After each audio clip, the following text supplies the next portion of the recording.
Pessoal, tudo bom? Bom, o vídeo de hoje vai falar de uma declaração que algumas pessoas devem ter se incomodado, que fala o seguinte: as universidades devem ficar reservadas para uma elite intelectual, que não é a mesma elite econômica do país. Se você quiser saber o que eu penso a respeito desse assunto e alguns comentários sobre dicas de universidade, se liga nesse vídeo até o final e vamos lá!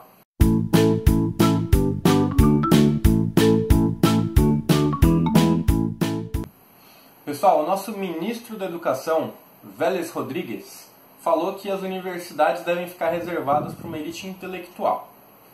Como assim elite intelectual? Pessoas que se desenvolvem na vida acadêmica, de estudos, e que para essas pessoas deveria estar reservada a universidade. Ele se refere tanto ao contexto de universidade pública, como ao contexto de universidade particular, uma vez que no discurso dele, ele também garante que ele vai continuar o enxugamento do FIES, que é o financiamento estudantil que o governo proporciona para estudantes seguirem nas faculdades particulares. Qual que é o grande quê da questão que incomoda tanta gente? O acesso à universidade pública já passou por várias reformas e mesmo assim ele ainda é muito desproporcional. A maioria dos alunos que entram para a universidade pública vem do ensino particular, ou seja, frequentaram escolas particulares, frequentaram cursinhos pagos e uma grande porcentagem dos alunos que se colocam dentro das universidades públicas vem dessas origens. E os alunos que tiveram o ensino regular no ensino público de ensino, nas escolas municipais, estaduais, eles têm uma porcentagem muito menor dentro das universidades. O que se dá nessa diferença entre alunos que entram na universidade pública e alunos que permanecem fora das universidades, que não vão fazer curso universitário ou que vão para as universidades pagas porque não conseguem passar numa faculdade pública? Primeiro, faculdade pública já tem algumas dificuldades para o aluno de baixa renda. Por quê? Ou o seu curso não tem na sua cidade, você precisa se mudar, pagar um alojamento, uma república coletiva, pagar os meios de transporte e dificilmente arranjar emprego numa cidade universitária, é mais complicado. Então isso já é uma primeira barreira. Até para ir fazer a matrícula, esse aluno já tem algumas dificuldades. Segundo, os vestibulares, bem como o Enem, são extremamente concorridos. Eles vão tendo uma exigência técnica muito grande. Nas escolas particulares, os pais que têm mais condição proporcionam aulas de reforço ou o material escolar vem direcionado para a preparação para você fazer essas provas. Na escola pública, você não tem esse direcionamento metodológico para você passar em provas de vestibular, não é tão vocacionado assim para o Enem, que cobra uma exigência técnica muito maior do que aquela fornecida dos materiais do governo, apesar de vários livros didáticos serem comuns. O aluno da escola estadual nem sempre vai ter a oportunidade de passar mais tempo na escola fazendo um reforço escolar ou de ter aulas particulares em casa, e nem de pagar um cursinho. Todos esses fatores de diferenciação social vão dar um privilégio para os alunos de escola particular, e mesmo com o incentivo do governo, que é você proporcionar alguma cota para os estudantes de escola pública, você ainda não conseguiu vencer essa barreira de dar uma nivelada entre estudantes de escolas particulares e escolas públicas. Tem ainda um viés que garante que a universidade pública deveria ser obrigatoriamente para pessoas de baixa renda, que não têm condição de pagar a universidade no ensino superior. Porém, como os impostos são cobrados de maneira universal, você não tem como radicalizar esse sistema e estabelecer que somente pessoas de baixa renda possam estudar lá. Quais as vantagens de você estudar numa universidade pública?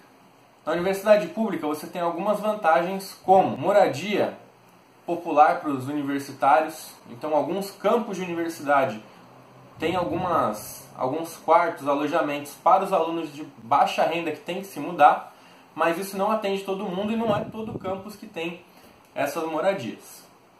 Outro ponto é que você pode, enquanto estiver estudando na universidade pública, fazer o estágio dentro de algum órgão dentro da própria universidade e ganhar alguma bolsa de iniciação científica ou de trabalhos complementares que você pode fazer num museu ou em alguma oficina dessa universidade.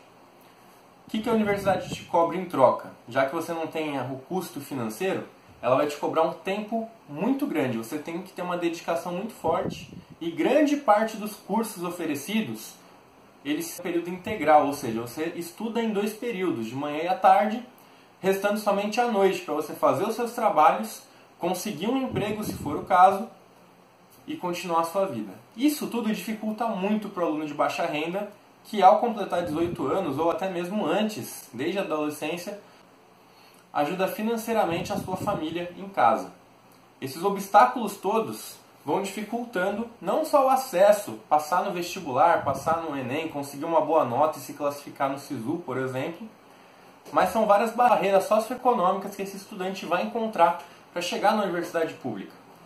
Tem um outro fator também, é que por você não ter aquele vínculo de estar pagando a mensalidade, muitas vezes o estudante demora muito tempo para concluir a graduação e acaba consumindo esse serviço público por uma maneira estendida, seja por dificuldades nos estudos, seja por todas essas dificuldades que envolvem você estar se mudando de cidade ou fazendo viagens longas para conseguir estudar de graça. O que eu entendo que o ministro se referiu? Todo mundo deve fazer faculdade? Bom, antes de eu dar os exemplos mais chulos, eu vou dizer alguns casos internacionais de pessoas que abandonaram a faculdade ou que nem entraram e que conseguiram ser bem-sucedidas na vida. O que prova que ser uma elite intelectual não te garante necessidade de estar dentro da universidade. Exemplos são o Mark Zuckerberg, criador do Facebook, o Steve Jobs, criador do iPhone, e o próprio Silvio Santos, aqui no Brasil, que apesar das polêmicas que ele está envolvido, ele é um grande empresário, tem dezenas de empreendimentos no país e que tem uma fortuna construída em cima do trabalho dele.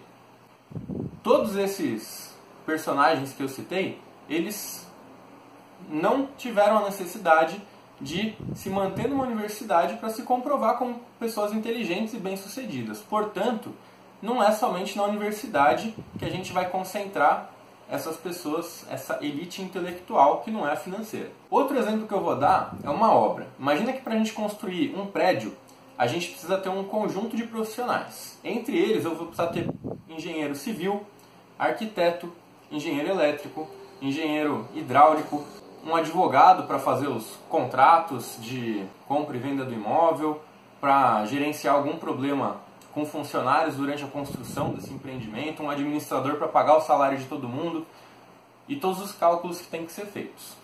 Todos os profissionais para construir um prédio que necessitam ter um diploma não vão somar muito mais do que 20 profissionais diplomados. Mas esses 20 profissionais diplomados não vão pegar em um tijolo ou operar um trator para subir esse prédio. Portanto, a massa de trabalhadores, nesse exemplo da construção civil, fica sendo de mão de obra que não necessita de qualificação universitária, mas sim de uma qualificação específica que não necessariamente são de um diploma. Dentro do discurso do ministro, ele ressalta e enaltece os cursos técnicos. Então, a reforma do ensino médio que a gente está passando e vai começar a vivenciar a partir desse ano, são para estimular o aluno a buscar um conhecimento técnico. Como aluno de escola técnica que já fui, eu garanto que o curso técnico é muito bom para te dar conhecimento e bagagem e até alguma experiência para desenvolver atividades profissionais. Porém, não garante também um emprego no mercado de trabalho. Não é porque você tem um curso técnico que você vai arranjar um emprego. Por uma questão de mercado, o mercado não necessita, nos modelos que ele tem hoje, de tanta gente com diploma. E como o Steve Jobs e o Mark Zuckerberg provaram, o mercado precisa de gente habilidosa e não necessariamente é na faculdade que você vai conseguir esse conhecimento. Portanto, o acesso às universidades tem que ser uma coisa que permita as pessoas entrarem lá. Todos esses questionamentos fazem a gente parar para pensar. É realmente necessário a gente ir para uma universidade? Dependendo da profissão que você quer desempenhar, não é fundamental. Agora, se você quiser desempenhar uma profissão que necessita de um diploma, que vai ser fundamental, tem que ser garantido para você a oportunidade de se dedicar e acessar esse conhecimento. Portanto, eu fico num impasse entre no que eu concordo com a fala do ministro da elite intelectual nas universidades. Afinal, a gente vive hoje numa fábrica de diplomas, que a gente tem mais gente diplomada com conhecimentos técnicos específicos meio duvidosos e que não te inserem no mercado de trabalho de forma efetiva. E a gente tem outra discussão, que não necessariamente o diploma serve para inserir no mercado de trabalho, afinal a faculdade é para você desenvolver mentes. Então todos esses conhecimentos são debatidos também dentro da universidade. O que a gente tem que lutar é ter o máximo de acesso possível para as pessoas que desejam. Esse vídeo fica por aqui. Comenta o que você acha desse assunto aqui embaixo, sem ser ofensivo, principalmente comigo. Dá um like e se inscreve aqui no canal para a nossa sala de aula ficar cada vez maior. Obrigado!